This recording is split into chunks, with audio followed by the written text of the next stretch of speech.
प्रिय सखी, गुरुदेव भगवान के चरणों में कोटि कोटि नमन। गुरुदेव भगवान, इस शरीर से काम वासना खत्म हो गई है। पति को काम वासना बहुत है, क्या करूं, मार्गदर्शन करें। पति के अनुकूल चलना चाहिए।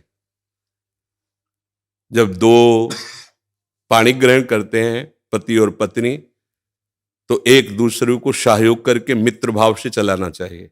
हमें अपनी रुचि दूसरे पर नहीं थोपनी चाहिए, बात ध्यान रखना चाहिए।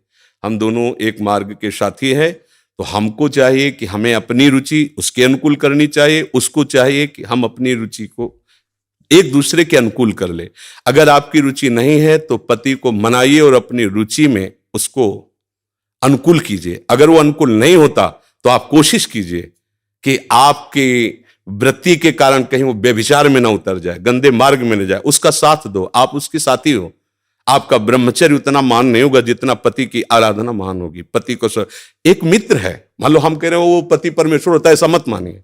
तो एक मित्र है, हम दोनों मिलकर के संसार मार्ग में चलना, तो हमारी रुचि ही पूरी थोड़ी होती है, दोनों की रुचि मिलनी चाहिए। अगर दोनों रुचि, दोनों ब्रह्मचारी रहो। अगर एक की रुचि नहीं तो दूसरे को सपोर्ट करना चाहिए कि कहीं वो लड़खड़ा के गिर न जाए, उसका मार्ग न भ्रष्ट हो जाए। हम ये देखते हैं कि 4 दिन बाद पति पत्नी ऐसे तलाक, ये क्या है क्या?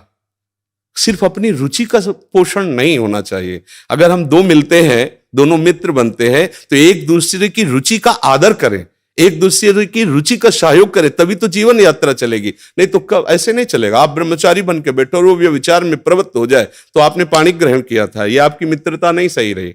हाँ, वो बहुत ही व्यभिचारी है, अन्य, तो फिर अपने को अलग कर लेना चाहिए। अगर वो एक पत्नी व्रत है तो हमें उसका सहयोग करना चाहिए। उसमें ब्रह्मचर्य की तरफ वृत्ति न रखकर अपने पति की अनुकूलता की तरफ वृत्ति रखनी चाहिए।